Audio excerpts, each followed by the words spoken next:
de que hubo un sacerdote que le consultó si es que estaba dispuesto a seguir con estas mentiras, o no sé si usó esa palabra. ¿Cómo fue ese momento que pasó? Eso fue No, un día yo.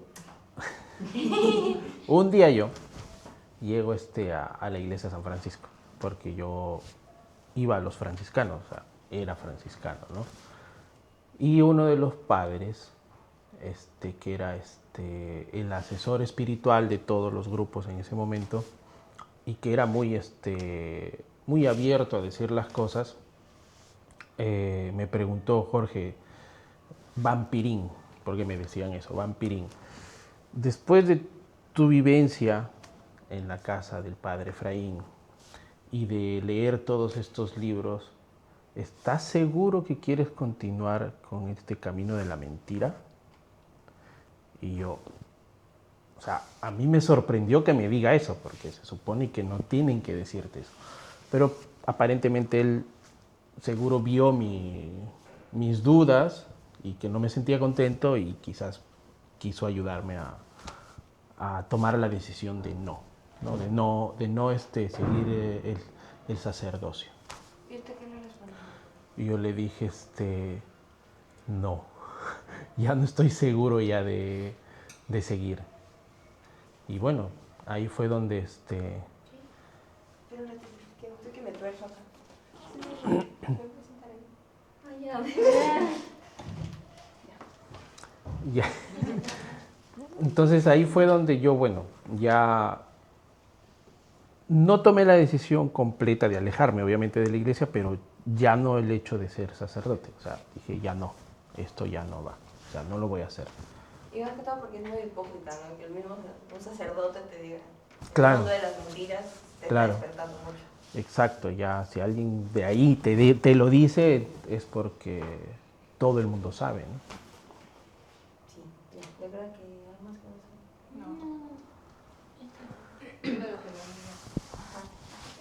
Nos mencionó que en el camino, o bueno, ciertas historias que usted descubrió de lo de Adán y Eva, todo era de alguna forma manipulado por Yahvé. Pero creo que hay muchas personas que confunden que Yahvé es Jehová, Jehová es Dios y todo es la misma cosa. Pero ¿quién es Yahvé?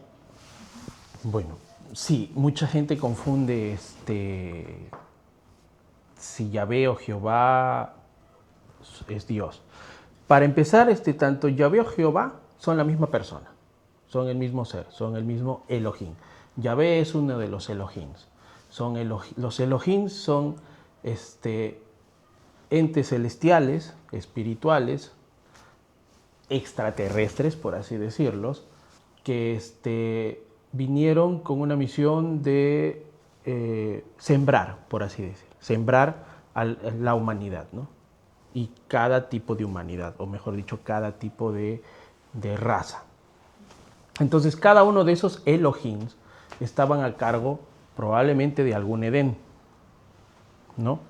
Y dentro de cada grupo de Elohims que estaban a cargo de un Edén, y no era un único Elohim el que estaba a cargo de Edén, sino era un panteón completo. Por ejemplo, los Elohim de Egiptos, eran varios semidioses, ¿no? Que se conocen en la mitología griega, en la mitología egipcia, perdón. Entonces ellos eran Elohims y era un grupo, y dentro de ese grupo había un líder. En este caso, con Yahvé, existían otros Elohims que estaban a su mando, ¿no? Que eran Baal, Aserá y otros dioses de esa zona del Medio Oriente. ¿A su mando de quién? ¿De Yahvé? De Yahvé, en ese momento. Pero como Yahvé quería tener el dominio absoluto, decide expulsarlos, o mejor dicho, derrotarlos, exterminarlos, ¿no? Y se queda con el control total de esa zona. O sea, él tenía como semidioses o otros dioses a su cargo. Sí, que tenían el mismo rango en el sentido de que eran la misma especie, pero obviamente cada uno tenía alguna habilidad especial, ¿no? Yahvé, por ejemplo, era conocido o tenía la habilidad de la guerra, o sea, sabía las estrategias de guerra en comparación de los otros Elohims.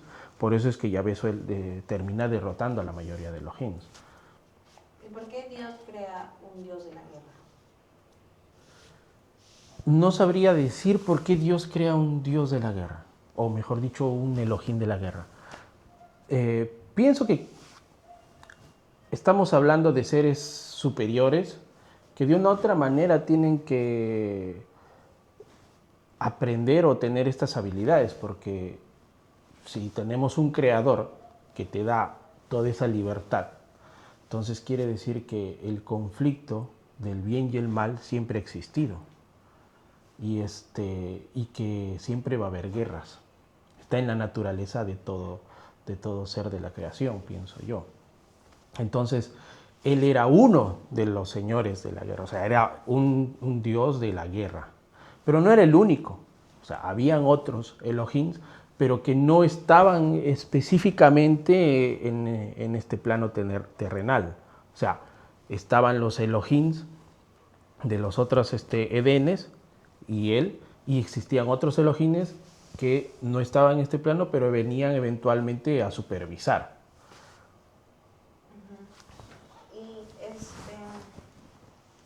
Nos mencionó de que él, o sea, Yahvé manipulaba muchas cosas a su gusto, ¿no?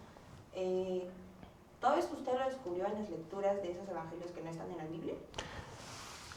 No, yo descubro estas lecturas de Yahvé posterior. O sea, al inicio, cuando yo tengo este acceso a algunos evangelios gnósticos, como el de Tomás, el de Felipe, el de María Magdalena, no mencionan mucho esto. Es más, en ningún momento se menciona la palabra Yahvé. Pero como ya en nuestra mente nos enseñaron y nos educaron de que Yahvé era el Dios de la creación, obviamente tú lo suponías, ¿no? Pero en ningún momento se lo menciona. Yo descubro todas estas cosas posterior, o sea, mucho después, cuando ya accedo a otros tipos de lecturas relacionadas sobre Yahvé y otros textos que se van conectando uno con otro y te van mostrando una historia. La Biblia es la narración de la historia del pueblo hebreo, de los judíos. Y Yahvé es su Dios, su líder, yo lo veo como su opresor, pero ellos pues dan todo por él, ¿no? Hasta son capaces de asesinar por él. Y lo han demostrado en la historia. O sea, tú lees todo lo que es el Antiguo Testamento, tú te vas a dar cuenta que Yahvé es sanguinario. O sea, manda al pueblo de Israel a matar bebés, a matar niños, a matar mujeres, ancianos, a desaparecer pueblos enteros. Es lo que le dice a Josué cuando van a Jericó. No dejarás a nadie con vida. Matarás bebés, niños, ancianos, mujeres. Nadie se salva. ¿Y en esas lecturas ustedes creen que esto netamente lo hizo Yahvé? Claro. O sea, no es como que creo que había... Suena mucho cuando tú mueves. Si no, sácate el cuento de mi polera. Sí, porque se tu cabello. Sí, y por eso pensé que tú mueves, es una nueva emoción. No tengo mi polera. No, no tengo. ¿Sí? Déjamelo. Aquí está.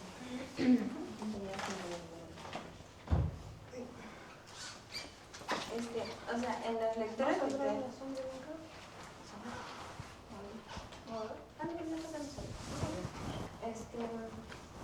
usted nos comentó de que habían algunas... primero lo anterior. O sea, en estas lecturas se dice que Yahvé es el que manda hacer esto, porque yo me acuerdo que cuando, por ejemplo, pasa lo de que nace Jesús, mandaron a matar a todos los bebés y eso. ¿No fue como que el gobierno que estaba en ese momento? ¿O ellos también eran manipulados por Yahvé? A ver, lo que pasa en el siglo I o un poco antes del siglo I con Jesús, con el nacimiento de Jesús, es que estamos hablando de un rey, Herodes, que aparentemente se había desviado del camino de la Torá, del judaísmo, ¿no? Y tenía miedo a perder el poder, ¿no? Como todo rey. Y manda a matar a los niños, ¿no? Menores de 2 años, ¿cierto? Para que no se cumpla la profecía del Mesías. Sin embargo, teniendo en cuenta que Yahvé es quien está detrás de todo esto, y sabiendo de que Jesús jamás vino a hablar de él como el creador, sino hablaba de Abba o del Padre Azul como el verdadero Dios, es probable que Yahvé mismo haya estado involucrado en esa matanza porque tenían que matar o querían que maten a Jesús, porque sabía que si él sobrevivía iba a ser un peligro para su reinado en la humanidad. Y lo fue, ¿no?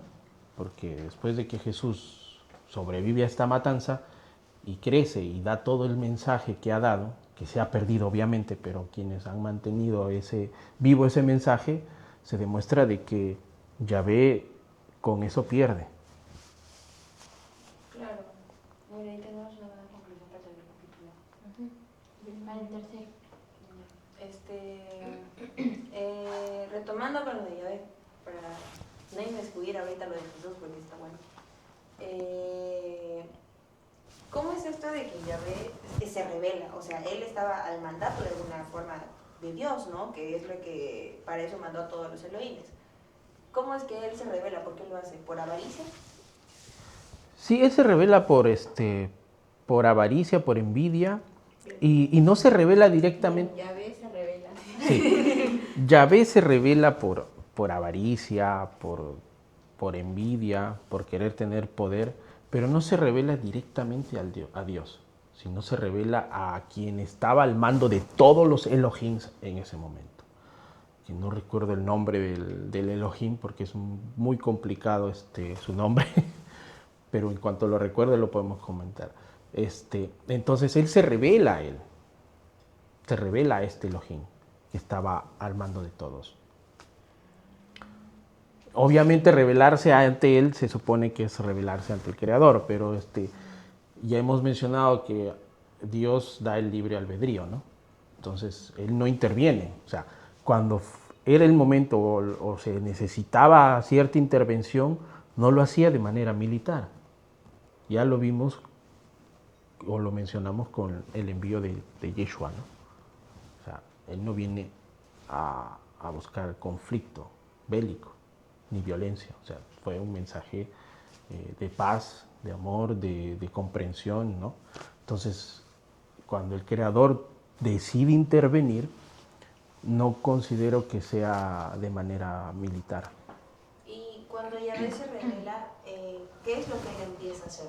O sea, no creo que él haya de frente empezó a revelarse con cosas súper grandes, ¿no? O que al menos es lo que usted recuerda, qué es lo que él empezó a hacer para manipular. Claro, a ver, cuando Yahvé se revela, estamos hablando de que ya la humanidad ha tomado su curso. Estamos hablando de que ya pasaron miles de años desde Adán y Eva, o desde los Adams y Eva, ¿no? Entonces, ya pasaron miles de años. Entonces, estamos en ese periodo del Génesis, él controlaba un Edén con otros Elohim, ¿no? Pero cuando él se decide revelar es porque después de que ya la humanidad toma su curso, a cada grupo de Elohim se les da una zona en la tierra que tienen que cuidar y educar y enseñar a la humanidad. Y curiosamente, a Yahvé le toca el desierto, donde no hay nada que hacer, donde no hay humanidad, que hay tribus dispersas, ¿no? Entonces, él no se sentía aparentemente contento con eso y decide rebelarse. Y empieza primero destituyendo a los otros dioses que estaban con él dentro de esa zona del Medio Oriente, que él estaba toda esa zona desértica, ¿no? De Medio Oriente, donde hoy en día está Israel, o lo que es la tierra de Canaán, etcétera, ¿no? O mejor dicho, antes de eso, ¿no? Más desértico. Es como que le dieron un pueblo pequeño a comparación de algunos Elohims que sí de repente le dieron más poder, ¿no? Claro, en realidad ni siquiera le dieron ya un pueblo. O sea, a partir pienso yo, de lo que hizo, de no enseñar como debería haber sido a ese grupo del Edén en el que estaba, o el que tenía a cargo, y de querer tener los prisioneros, ya no le dieron ningún pueblo. O sea, él no estaba a cargo de ningún pueblo ya. Simplemente se revela como el Dios para un pueblo y decide elegir un pueblo para él. Y es donde elige al pueblo de Israel, ¿no? Lo de los prisioneros es lo que comentó Adán y Eva, ¿no? Exacto. Los prisioneros son de Adán y Eva. No los prisioneros de Chile. O sea, como que... o sea, ¿cómo era? O sea, que él los tenía como de esclavos, algo así, y él cambió la historia a algo bonito. No esclavos en sí, sino que en ese Edén tenían que enseñarles todo lo que es sabiduría y conocimiento, para luego salgan al mundo, ¿no? A poblarlo. Entonces él los tenía ahí, no dejaba. Y por eso hablo de la fruta del pecado, y etcétera, etcétera, de lo prohibido.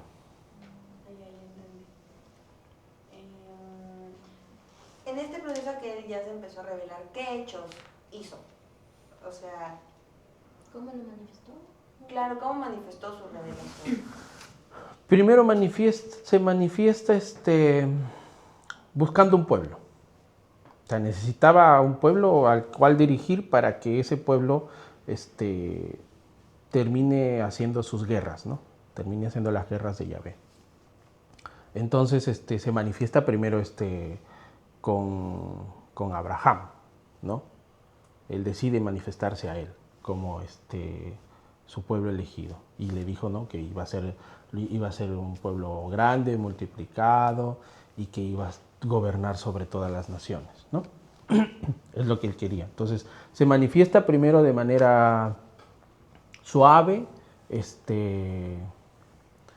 tomando un pueblo, eligiendo un pueblo, ¿no? Y ahí es donde ya, una vez que elige un pueblo, estamos hablando de Abraham, que se convierte en Israel, ya posterior empieza ya sus estrategias para derrotar a los otros Elohims que estaban dentro de esa zona de que él estaba, en ese momento había estado a cargo, o sea, de toda esa zona. O sea, él buscaba conquistar. Sí, primero derrotarlos a ellos, porque ellos eran su primer obstáculo, para luego enfrentarse a los otros. Y así a ganar más pueblos. Más pueblos. Y empiece a crear como su propio reinado. Sí, pero más que él querer crear, o sea, varios pueblos, decide moldear a un solo pueblo. ¿Cuál eres? El pueblo de Israel, los judíos. Ya. Ahora nos puede comentar ciertos hechos que hizo Yahvé manipulándolos a su gusto. Por ejemplo, Moisés. por ejemplo, nosotros conocemos una historia de Moisés que nos enseñan en el colegio, tal, y en realidad los hechos fueron completamente diferentes, pero él se encargó de manipularlos para que sean transmitidos de esa forma. Claro, Yahvé, para que empiece a manipular, se empieza a manifestar, ¿no? O sea, ya pasando ya al periodo de Moisés, cuando el pueblo de Israel estaba ya en Egipto, no como prisioneros ni esclavos, no eran esclavos, nunca fueron esclavos, trabajaban ahí, les pagaban, ya, vivían en ese pueblo, en Egipto, nunca fueron esclavos, pero él quería que ese pueblo, que ya lo había tomado antes, haga la guerra en esa zona. Pienso que esa fue su estrategia, el hecho de que vayan a Egipto y se multipliquen en Egipto, y al final se desate todo lo sangriento que fue, que luego les voy a leer una parte del Talmud, de la Torá, del Tanaj de Moisés, donde se menciona lo sangriento que fue esa parte.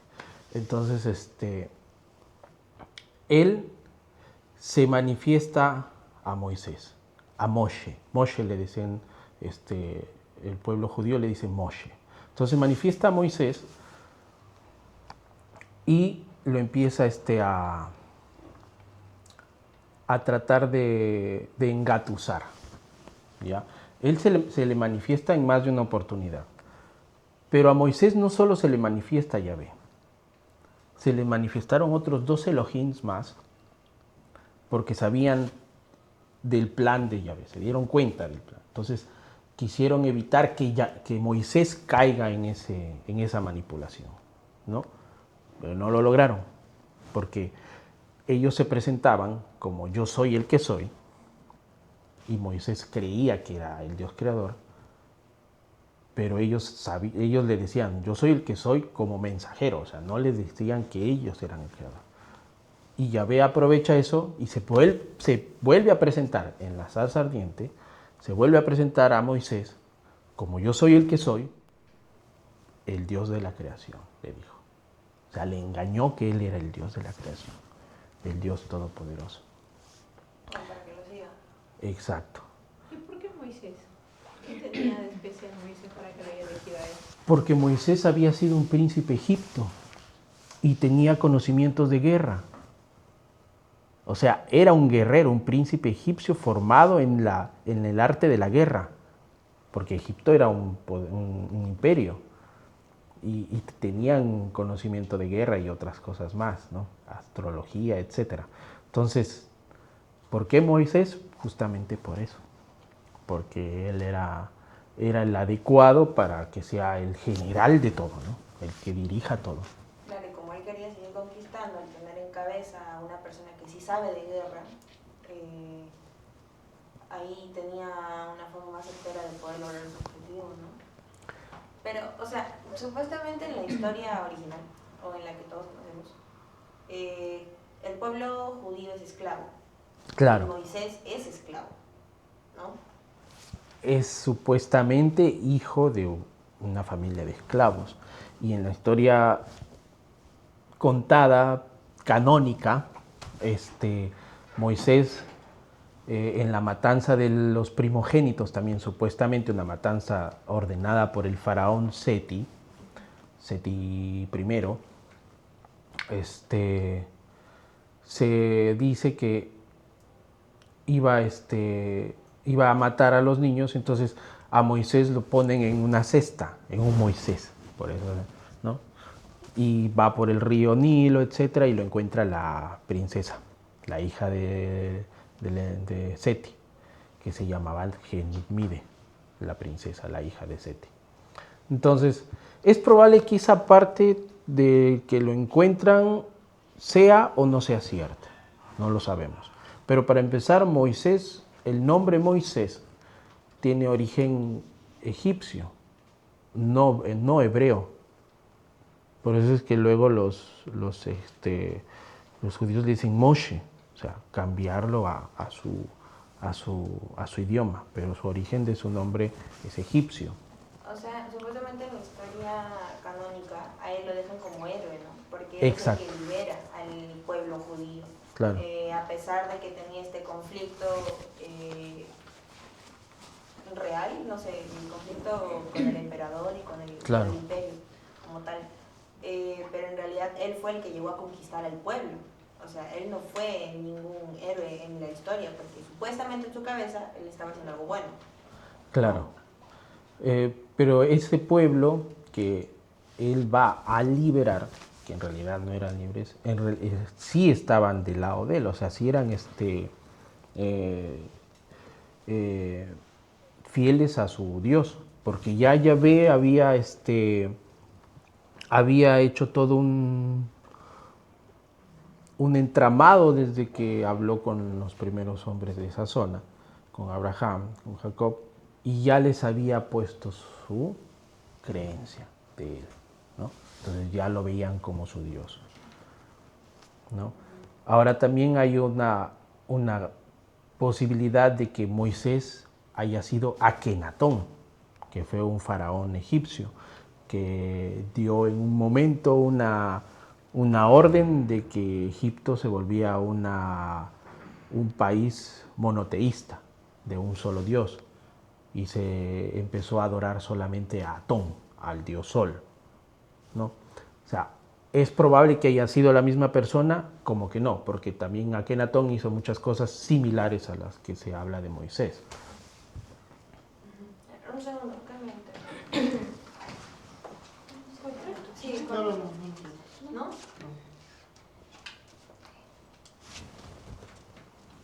O sea, en realidad no pasó la liberación del pueblo. Exacto, no pasó. Nunca fueron esclavos. Qué Es más, serie. bueno, lo vamos a hacer ahí a la hora que está grabando. Sí. Y él no supuestamente tenía como un amorío con alguien de Nefertari, ¿verdad? Sí, algo así. O eso ya es pura historia.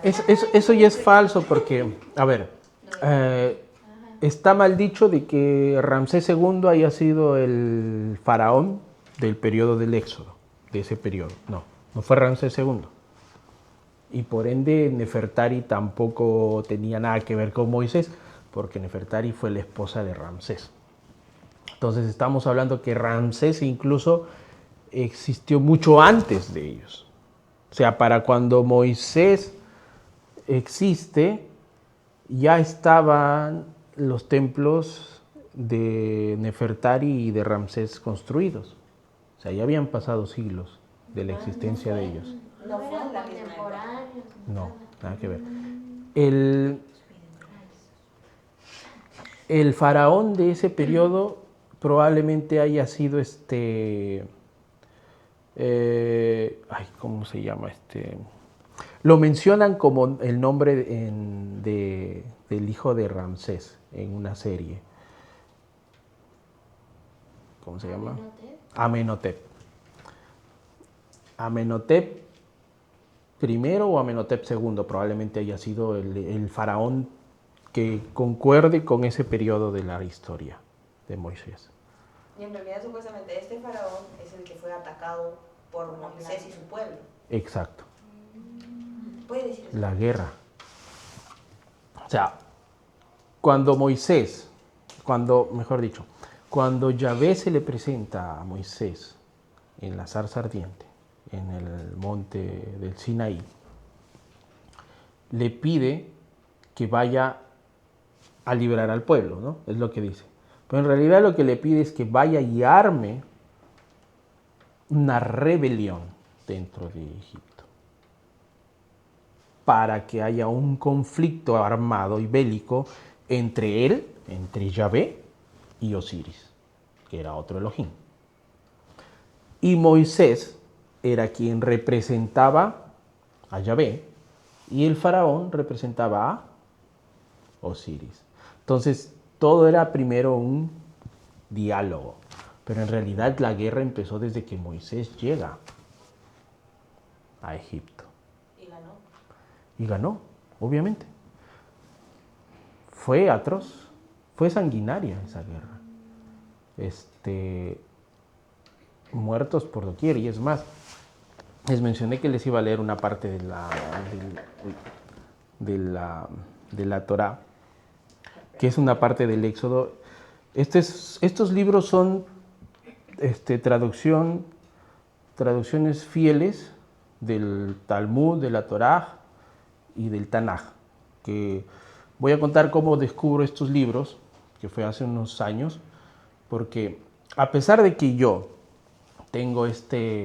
sé que el pueblo judío no es el que se ha mostrado a través de la historia, yo he buscado conocimiento dentro de los rabinos judíos.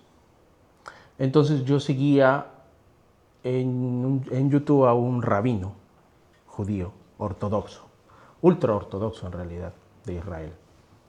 Y siempre mencionaba de que estudiar el Talmud, la Torá y todo esto, se tenía que tener una guía de un rabino. Entonces yo escuchaba mucho sus videos y él obsequia un enlace donde uno puede tener acceso a todos estos libros de manera gratuita y fieles, la traducción muy fiel al español.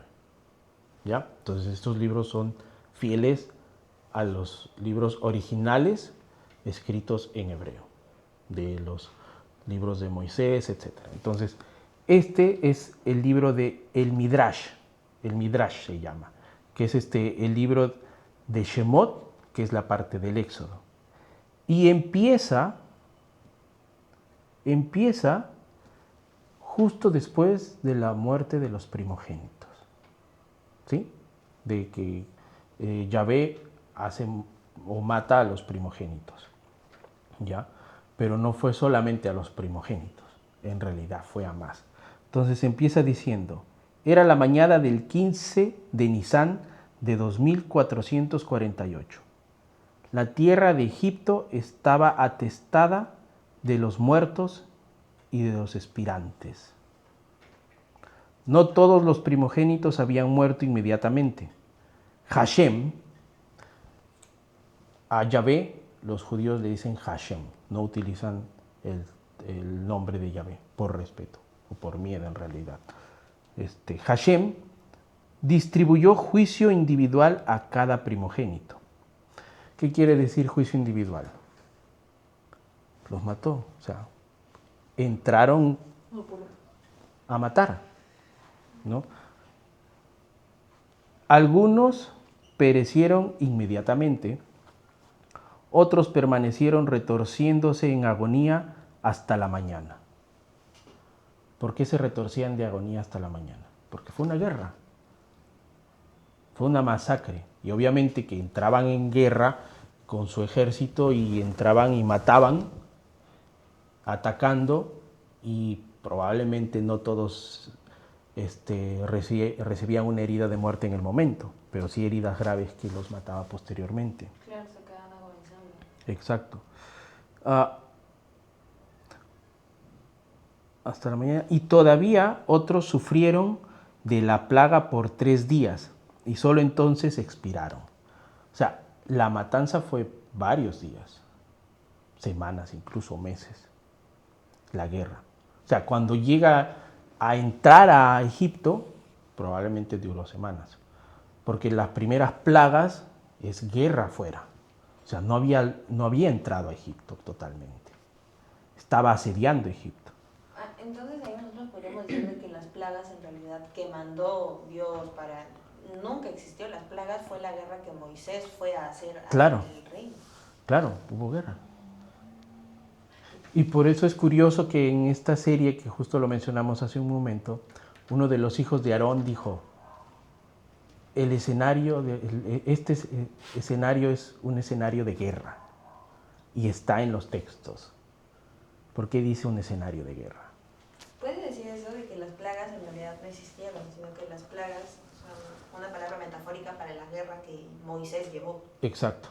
¿Puede decir eso o algo así? O sea, las plagas en realidad no existieron, fueron una forma metafórica de la guerra. Es como hoy en día, ningún país cuando va a hacer guerra menciona la palabra guerra, ¿no? Podemos poner un ejemplo, cuando Putin empieza a invadir Ucrania, dijo que era una operación militar, ¿no? No dijo guerra. ¿Por qué? Porque la palabra guerra connota muchas cosas mucho más graves, ¿no? Entonces, utilizarla incluso en esa época era complicado. Seguimos leyendo esta parte. No había una sola casa egipcia en la cual no hubiera 5 o 10 difuntos. O sea, en una casa habían de 5 a 10 muertos. ¿Qué quiere decir eso? Que entraron a las casas a atacar, a matar, a asesinar. Y mataron al que se le cruzaba. Y se mataron a quien se cruzara, mujeres y niños. Y nos vamos a saltar a la parte donde supuestamente el pueblo egipcio le dice a Moisés o al pueblo de Israel que cuando ya se van, cuando pasa esta última plaga, les entregaban oro, plata, ¿no? Todas riquezas, ¿sí? Porque supuestamente era para el pago de esto, que no sé, y que les entregaran voluntariamente. No, no fue tan voluntariamente. Obviamente que lo pidieron, pero entraron a las casas y sabían dónde estaban las pertenencias de valor, a cogerlas. En una guerra pasa eso. Vas y saqueas también, ¿no? Entonces ahí está una evidencia del saqueo también. Y todo es lo que supuestamente hizo Moisés, ¿no? Exacto. Y al final obviamente vencieron. Yahvé venció y le ganó a Osiris. Claro que no logró exterminar al pueblo egipcio por completo en ese momento, ¿no? Porque no sé qué pasaría. Probablemente llegó algún otro Elohim a salvarlos, no lo sé. Pero si su objetivo era conquistar, al exterminar, no ganaba el pueblo en el cual apoderarse. Claro, lo que pasa es que él no quería apoderarse de los otros pueblos, o sea, quería tener un único pueblo y con ese único pueblo, o que ese único pueblo sea el gobernante o quien gobierne las naciones. Es lo que pasa hoy en día. ¿Quién nos gobierna realmente? ¿Quién gobierna el mundo?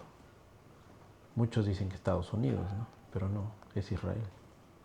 Si no, miremos lo que está pasando. Hoy en día siguen las guerras de Israel, de Yahvé. ¿Qué está pasando en la zona de Gaza? ¿Quiénes son los que están atacando? O mejor dicho, invadiendo, masacrando. El pueblo de Yahvé, el pueblo elegido de Yahvé, del sanguinario Yahvé. En todo caso, de repente podríamos hablar de cómo es que los hechos, cuando sucedieron en Israel, son algo completamente diferente a lo que está en la Biblia. Y la Biblia es lo comercial que siempre ha estado en todo el mundo, ¿no? Sí, los hechos son totalmente diferentes a lo que está en la Biblia. O sea, la Biblia fue creada para el mundo o los gentiles, porque todo el resto del mundo que no es judío, que no es del pueblo de Israel, son gentiles, genio, ganado. O sea, son el ganado de Israel. Entonces está creado para ellos. Pero como ya leímos una parte, ellos no lo tienen así. Ellos lo tienen su historia contada tal cual, ¿no? Con algunos detallitos de que es un Dios de la creación y todo lo demás, pero tal cual como ellos invadieron cada lugar. Como por ejemplo, Yahvé les ofrece una tierra prometida, ¿cierto? Les ofrece Canaán, que hasta hoy en día no ha logrado cumplir ese ofrecimiento a ese pueblo, ¿no? Por eso es que las guerras siguen hoy en día, porque toda esa zona en la que ellos están haciendo guerra es toda la zona de Canaán que les ofreció. ¿Los cananeos son los judíos? No. Canaán es un territorio y en esa zona existían otras tribus, ¿sí? Estaban en Jericó, una tribu o un pueblo, y habían otros pueblos, ¿no? Los amalequitas, había así, cananeo se le decía a todo el grupo, ¿no? A toda esa zona.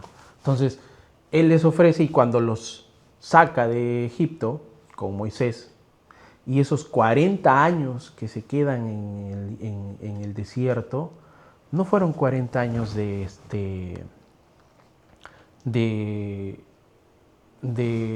peregrinación como lo quieren ver, no. Fueron 40 años de preparación. Primero, para ir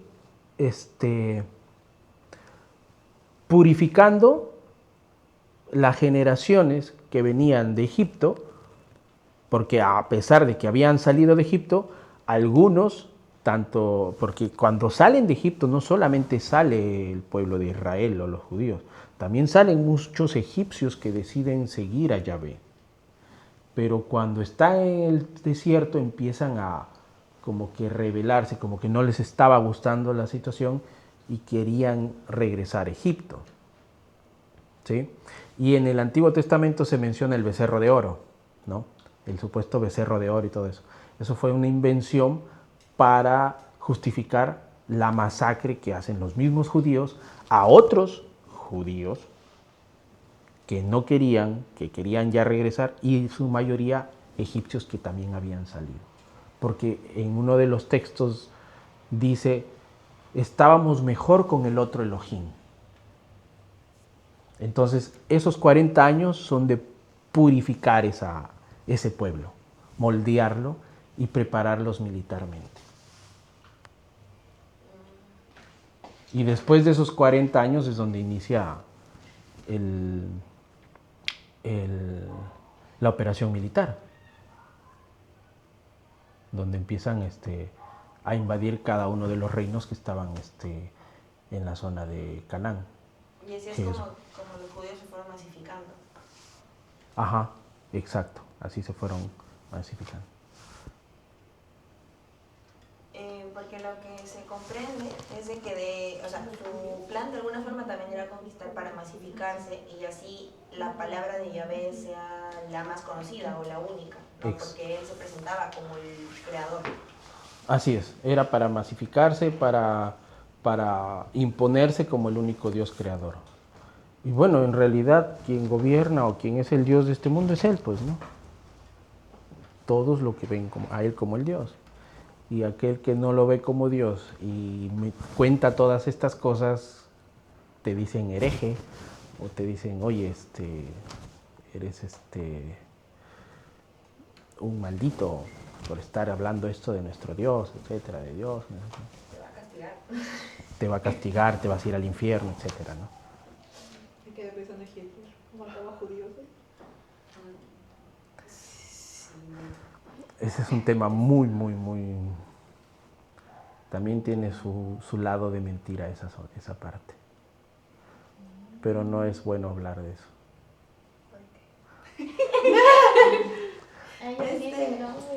Esta parte no lo graben. O mejor dicho, no salga. ¿Por qué? Porque Hitler realmente no fue el malo que nos plantearon a través de la historia. Él simplemente lo que hizo fue enfrentarse a un pueblo sanguinario, a un pueblo que estaba teniendo el control en Alemania, pero ni siquiera existió el holocausto como tal. O sea, él simplemente los expulsó, como ha pasado en otros periodos de la historia de la humanidad. A los judíos los han expulsado de varios lugares porque justamente ellos llegan a un lugar, empiezan a tener el poder y no les importa respetar a nadie. La evidencia está aquí en lo que está pasando en Gaza. Y no solo en Gaza, sino en toda Palestina. Y no solo en Palestina, sino que han atacado a otros países, como a Irán. ¿Todo ese pueblo es judío o los judíos han llegado a Gaza? No, ese pueblo no es judío. O sea, el ejército de Israel está masacrando ahí. Hitler también tenía raíces judías.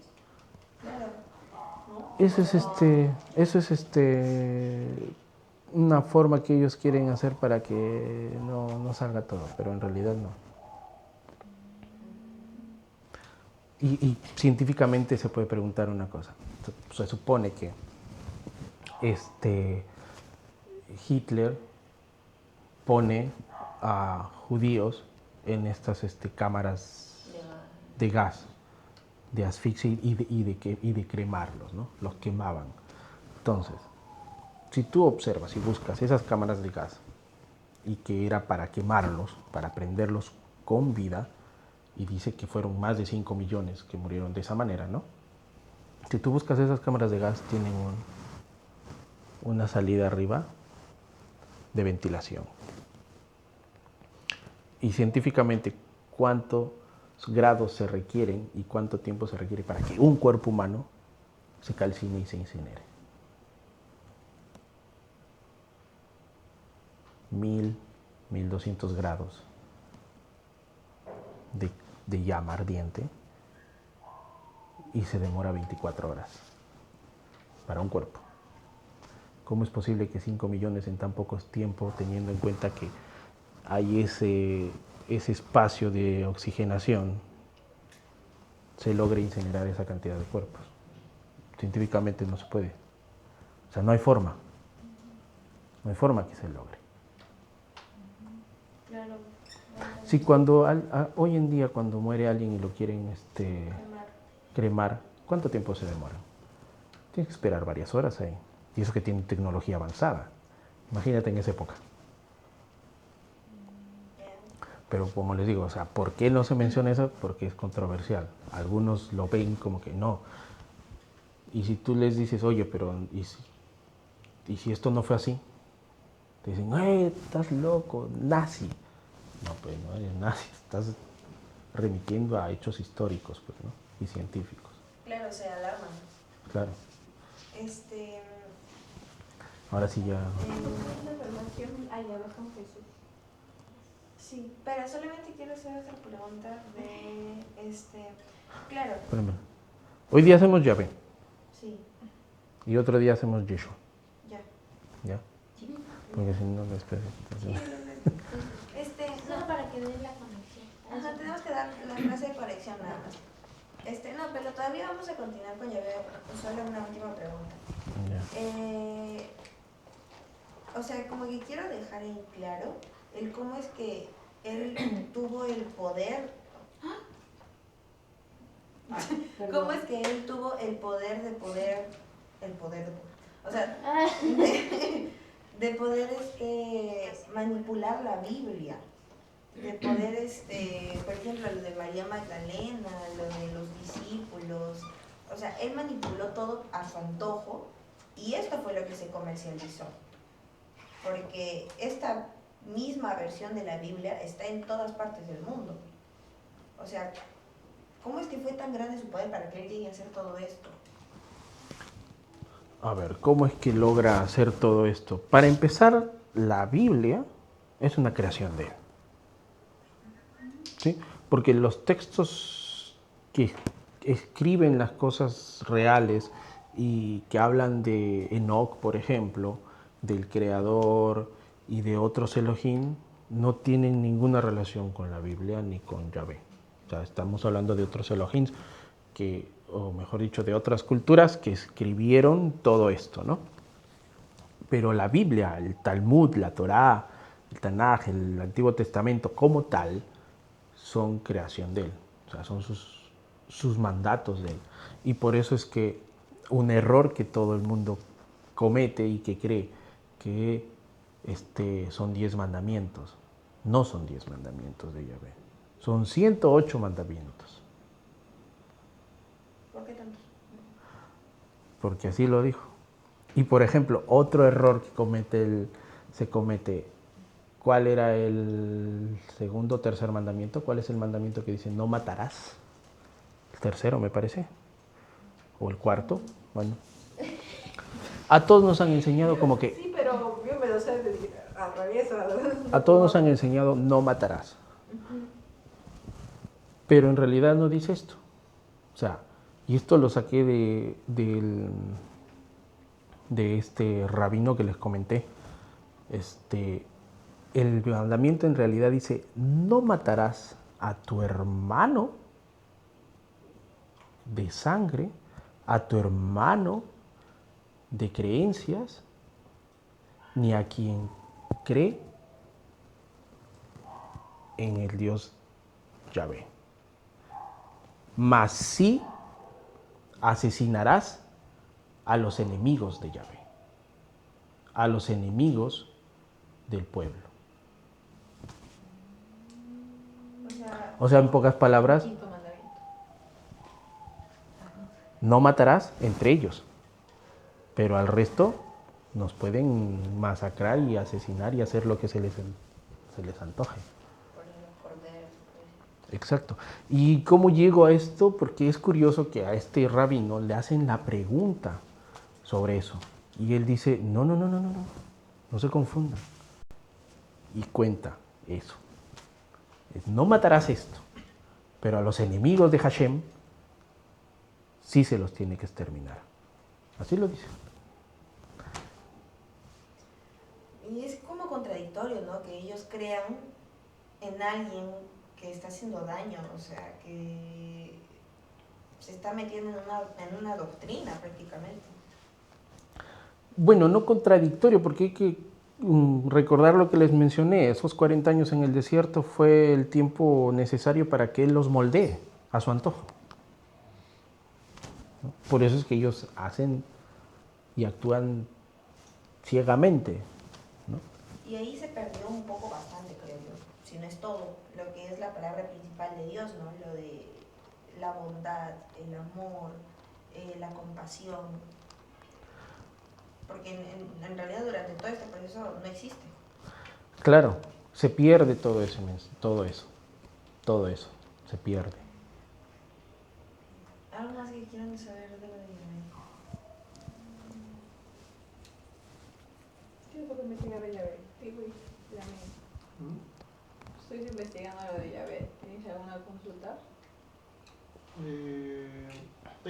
Yo cuando investigué sobre Yahvé, decía de que, por ejemplo, Yahvé no fue el Dios como tal, bueno, en una parte que comentas de que él como tal toma el nombre de Dios, ¿no? Y justo cuando investigué, comenta de que él tomó toda la posesión del Dios como tal. Esto pasa por el Dios primigenio, ¿no? Entonces, mi duda es con respecto a cómo es que, porque dicen que Yahvé viene del norte, o algo así me sale. En cambio había él, que era un dios que venía desde el sur, Me mandó poco. fue tomado por Yahvé, por decirlo así. Entonces, como tal, menciona que en ciertos viajes Yahvé, el dios de Yahvé, comenzó a tomar posesión de esos dioses. A ver, cuando mencionas a Él, en realidad estamos hablando de que eran Elohims que se presentaban como Él, o yo soy el que soy. Entonces, Yahvé es uno de los que se presenta de esa manera también, ¿no?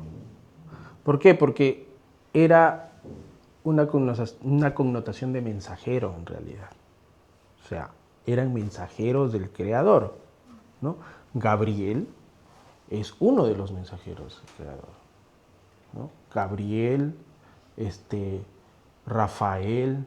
Por ¿no? eso, o sea, Elohim y Arcángel son muy parecidos. Son casi lo mismo, ¿no? Elohim y Arcángel. O sea, ¿Hay alguna relación entre Yahvé y Jesús? Para dejarlo para los que siguen otro día. sí, hay una relación entre Yahvé y Jesús. Que Yahvé está por debajo de Jesús. O mejor creo que podríamos verlo de esta forma. Al ver Dios, ¿no? El creador, todo este problema que estaba ocasionando Yahvé, porque rescatamos, la palabra de Dios es el amor, Yahvé es todo lo contrario, la manipulación, de alguna forma la maldad en el mundo. Dios al ver esto, ¿qué opta a hacer? O sea, ¿por qué no lo detiene? Nos explicó que él no es un militar, pero ¿cuál fue su forma de entenderlo? Bueno, Abba, cuando ve todo esto, pienso que es justamente su accionar o lo que hace es enviar a Jesús, ¿no? A Yeshua, ¿no? A su hijo, a su primogénito, ¿no? Era de todos los entes celestiales el más importante. Entonces decide enviarlo a él para que dé el mensaje, ¿no? Y no de manera bélica, sino el mensaje de amor. Ahora, esto no quiere decir que no tengan el poder bélico. Obviamente que tienen el poder bélico para hacer con Yahvé y con el que se revele lo que quieran, pero no es su fin. O sea, no es su fin ser tiranos, sino enseñar un camino.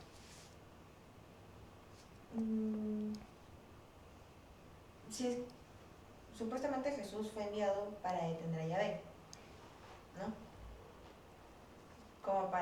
Por eso es de que él tiene el objetivo de quitar la maldad en el mundo. ¿Por qué si es que Yahvé es el que manipuló la Biblia? En la Biblia no está nada malo de Jesús. ¿Por qué no hay nada malo de Jesús en la Biblia? Porque vamos a dividir. El Antiguo Testamento es de los judíos. El Nuevo Testamento es de los cristianos. Pero vieron la manera, los judíos, de que controlar al resto de religiones o a la religión naciente por medio de una conexión de esos dos libros. Pero en realidad no tienen ninguna relación. Y es más, ahí es donde se va manipulando los textos y los escritos de todo lo que hizo Jesús. O sea, retiraron algunas cosas, mostraron otras cosas, como por ejemplo una de las cosas que yo creo que manipularon y creo yo que no lo hizo es cuando Jesús entra al templo de Jerusalén y golpea a los vendedores, suelta las aves, suelta todo eso, se vuelve un personaje violento. No, yo no creo que él haya hecho eso. Algunos dicen que sí, probablemente llegó un momento de que se enojó, no sé, pero yo no creo que haya hecho eso. Creo que eso es algo que inventaron para darle cierta conexión con el violento Yahvé.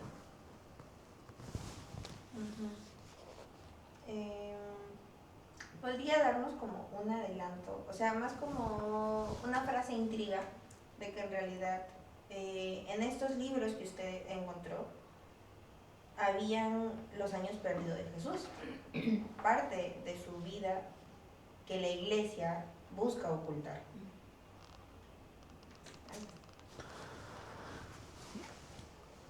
A ver, los años perdidos de Jesús. ¿Quieren que deje una intriga de eso? ¿Cómo qué tipo de intriga?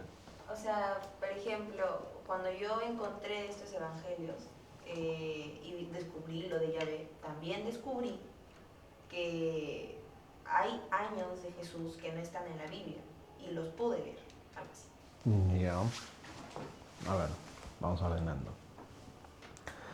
Cuando yo leo los evangelios gnósticos o accedo a estas lecturas, descubro los años perdidos de Yeshua, de su infancia, que no están en la Biblia, que no la mencionan en el canon, ¿no? En la Biblia canónica.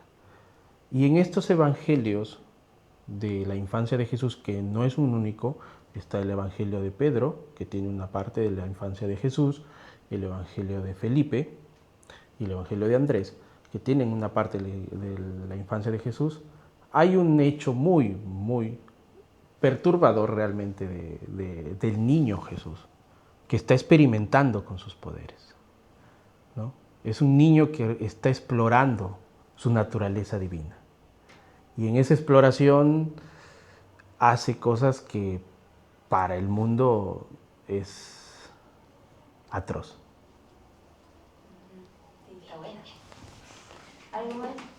Creo que por ahora no. De Yahvé quedó todo, claro. Algo más.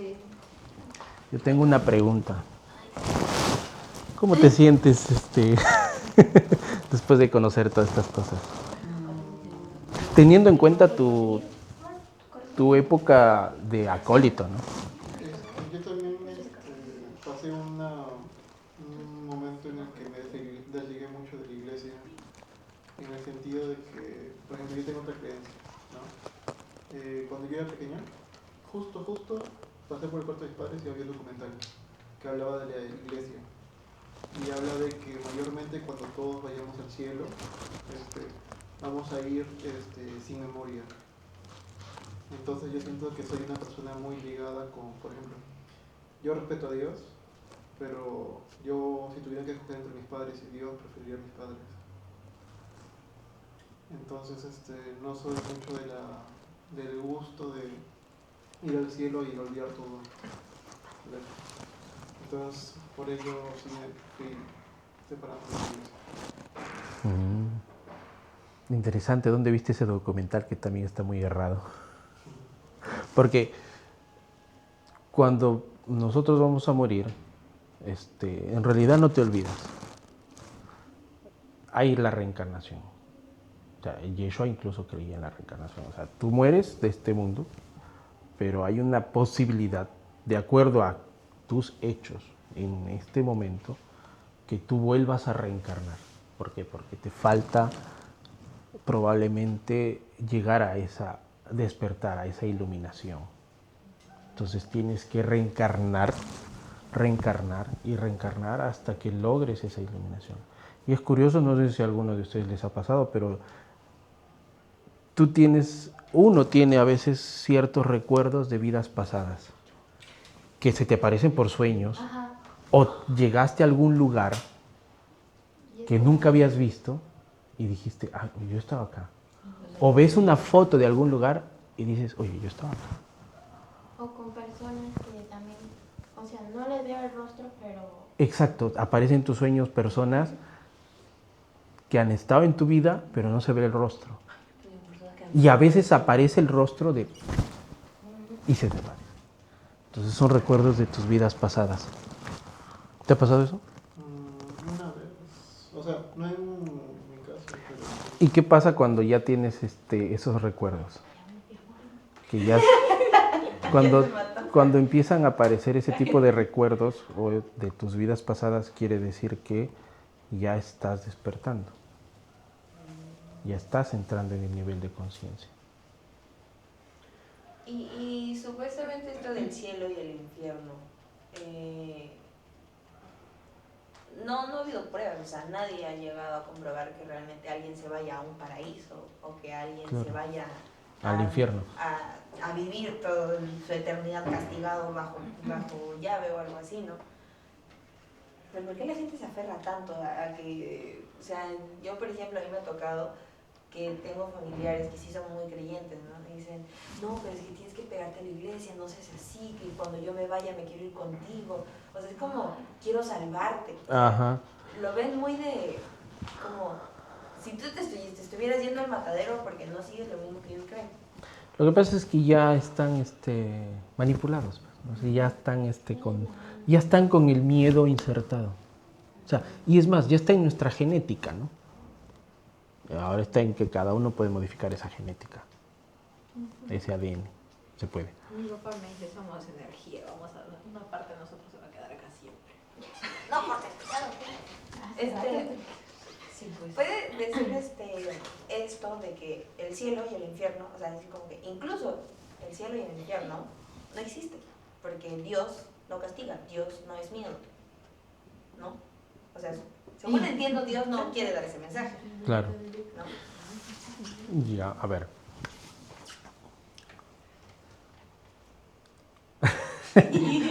me sentí como Rádagas. Lo tengo en la punta de la lengua. Ya, a ver.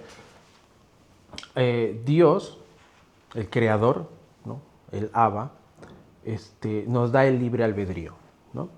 Y al darnos el libre albedrío, nos permite a nosotros discernir entre el bien y el mal, ¿no?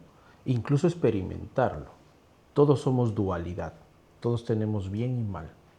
O sea, nadie es bueno al 100% ni nadie es malo al 100%. Tenemos esa dualidad. Esa es nuestra naturaleza. Entonces, ¿puedes decir ahí que ni siquiera Jesús lo fue? es que eso sí es imposible de decirlo. Es que en los textos él muestra su parte humana. O sea, De niño. ¿Ah? Como niño. Claro, pero muestra su parte humana. Claro, o sea, como como niño. que ni siquiera él tuvo esa... él fue completamente Como niño perfecto, porque todavía porque- no había despertado por completo. Exacto. Ya. Incluso ni siquiera Yeshua podría haber sido al 100% bueno de niño, ¿no? Porque experimentaba. Entonces, teniendo en cuenta todo esto de la dualidad del libre albedrío, no existe ni el cielo ni el infierno. O sea, no existe un pecado. No va a ir nadie al infierno porque se equivocó, o porque erró, o porque hizo algo malo. No, porque no existe eso. Es más, cuando uno muere, todo eso queda acá. Tu esencia espiritual va limpia, en realidad. Porque eres un ser de luz. Y al ser un ser de luz, estás limpio. La dualidad solo existe en el lado terrenal, en nuestro ego. ¿Qué ha pasado de los asesinos seriales y los violadores? Claro, y las personas que sí matan ellos, sí. No creo que se vayan. Bueno, es que. También se es van que, para allá. ¿a dónde van a ir? Pues no, o sea. Se dice que no hay ni cielo ni infierno. Bueno, pero creo que ya sería todo.